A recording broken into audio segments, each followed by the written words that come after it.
You open your phone. Silver is ripping. Headlines are screaming. Charts look like a staircase to heaven. So you do the obvious thing. You decide, fine, I'm finally buying. Not later, not next week, now. You call your dealer, and the first answer you get is the one that changes everything. We can't quote you that. We don't have it. You think it's a joke. You refresh the price. You try another dealer. Same vibe. Different words. Back order. 2-week delay. Allocation only. Limit 2. Premium just jumped again. And suddenly you realize something most people don't understand until it's too late. In a real squeeze, the price is not the weapon. Availability is. Because the exit door in this market is not you selling. The exit door is you being able to buy when your brain finally screams, I need protection. And if that door locks, then the market becomes a cruel game with one rule. You can watch the number on the screen, but you can't touch the metal behind it. That's what this video is. Not a chart story, a door lock story. And the scary part? We already have proof this door can lock because it already did in multiple places, in multiple ways in 2025. What locked exit doors really means. No conspiracy, just structure.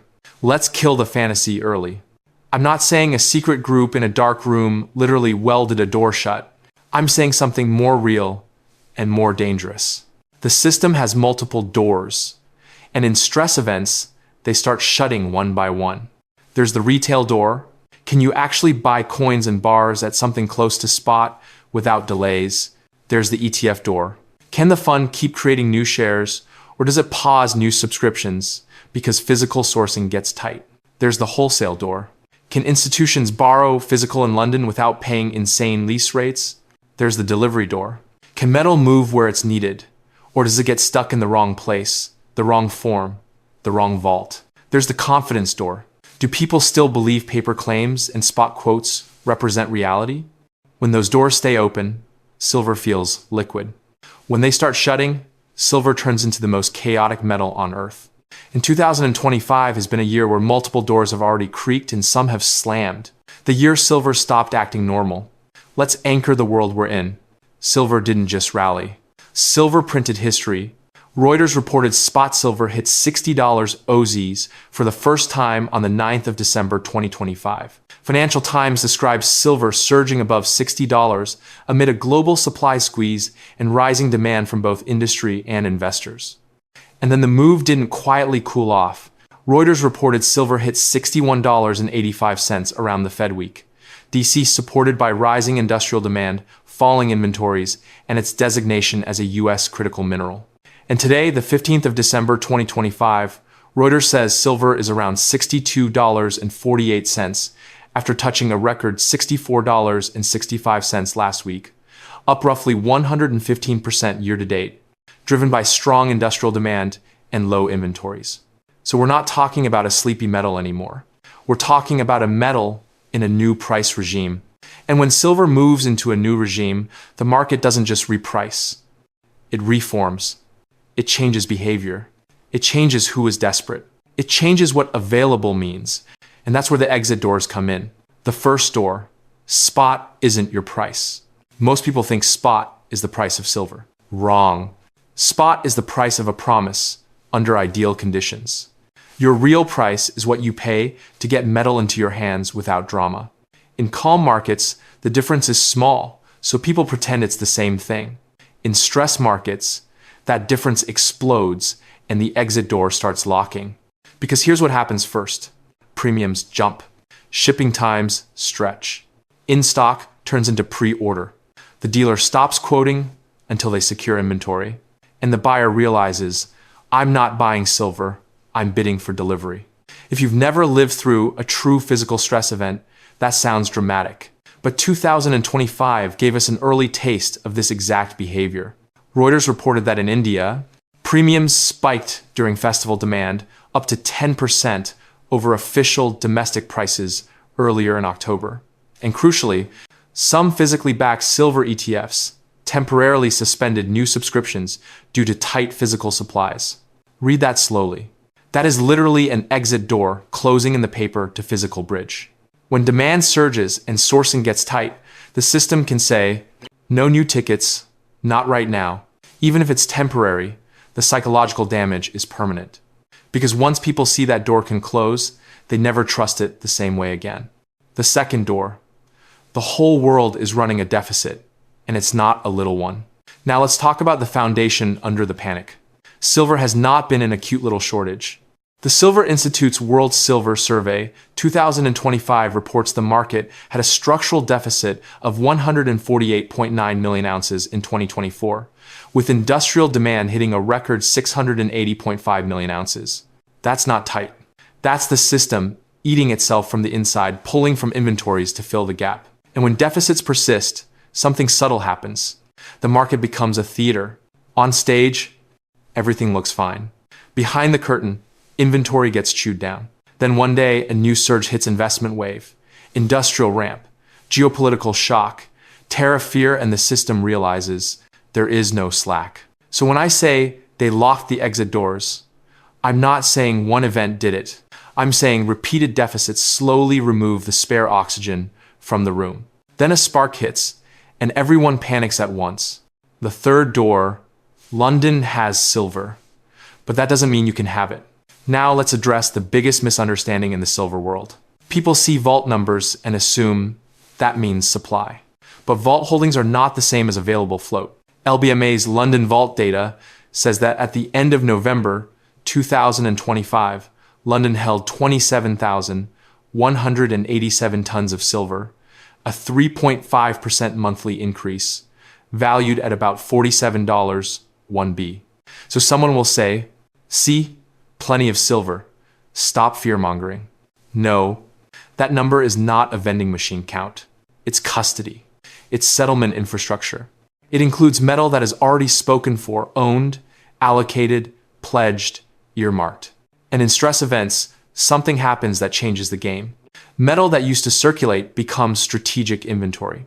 It becomes do not touch unless emergency. It becomes hold it because next month might be worse. That's how the exit door locks without any dramatic headline. The metal exists, but it's not for sale at a price you recognize. So the door isn't welded shut. It's guarded by fear, by contracts, by procurement teams who refuse to risk a shutdown. The fourth door, lease rates, equals the sound of a lock turning. If you want the single cleanest stress alarm in physical silver, it's this: lease rates. Lease rates are the cost to borrow physical metal, especially in London. When metal is easy to source, lease rates are boring. When metal gets scarce, lease rates scream because borrowers are bidding for the right to touch deliverable supply. And Reuters gave an important piece of this story back in October 2025.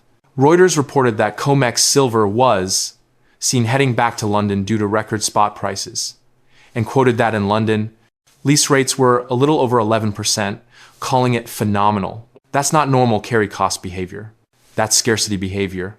That's the market saying, physical is becoming expensive to access.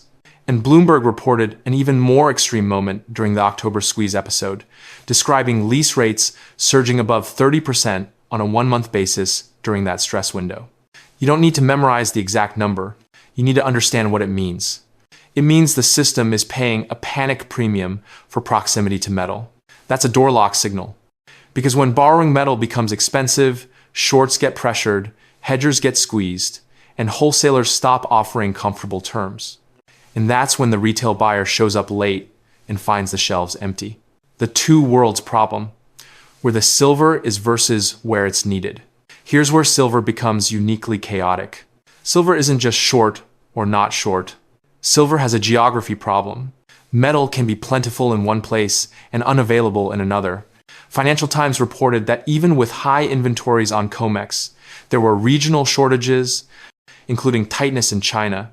And Reuters' October story about metal moving flows basically showed the same idea. A lot of silver had moved into the US, and the market was debating flows back toward London. So what happens when the metal is in the wrong place? The exit door locks even if the total number looks big.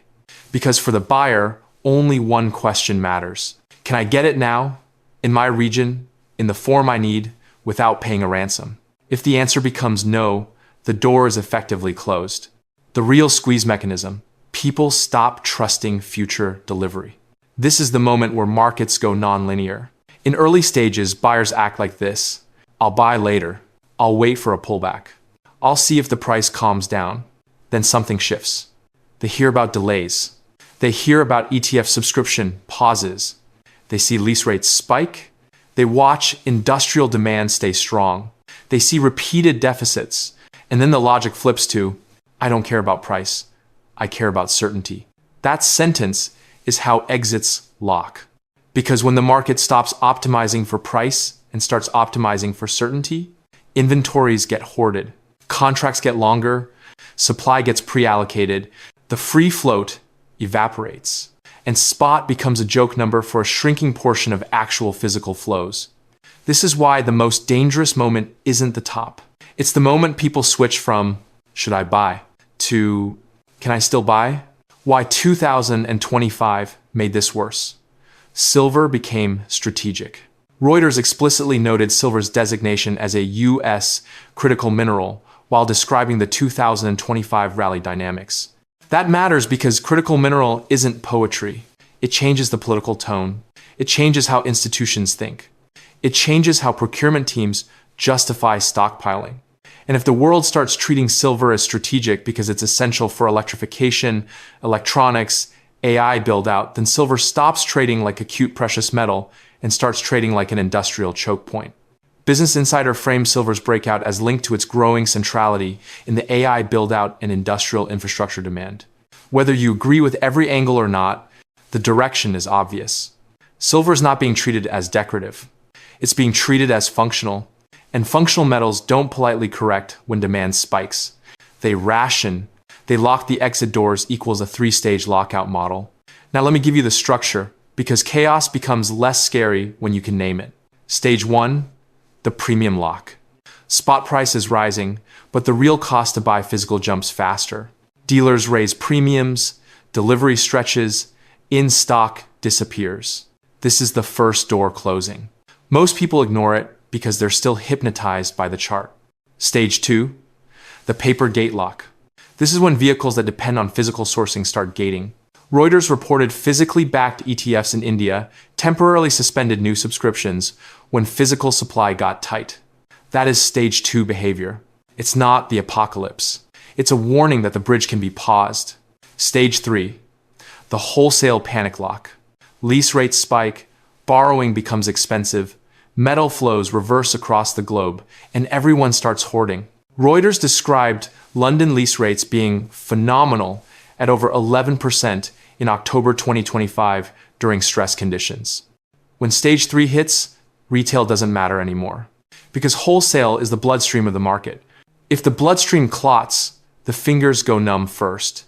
Retail shelves empty first. That's why the end of your ability to buy silver doesn't begin with you. It begins with wholesale stress. And by the time you notice, you're late. Why this isn't fear-mongering. It's literally in the data. Let's connect the dots cleanly. Record high price regime. Silver above $60. Record highs, historic year. Structural deficit. The Silver Institute documents a large 2024 deficit and record industrial demand. Physical stress signals. Reuters reports lease rate stress in London and tightness dynamics tied to flows and demand. Gating behavior already happened. Physically backed ETFs temporarily paused new subscriptions in a tight supply episode.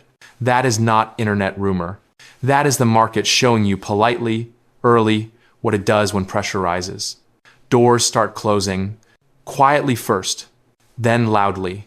The part nobody wants to hear. In a lockout, just buy online fails too. During calm times, people act like the internet is infinite, as if inventory is a website problem. But in a lockout, online is the first place you see the pain, because online reflects real-time inventory depletion. The Buy Now button becomes Notify Me. Ships in 21 days. Pre-order. Limit 1. Call for, quote, and here's the psychological trap. In stage 1, people still think waiting is smart. In stage 2, people get anxious and chase. In stage 3, people don't chase price.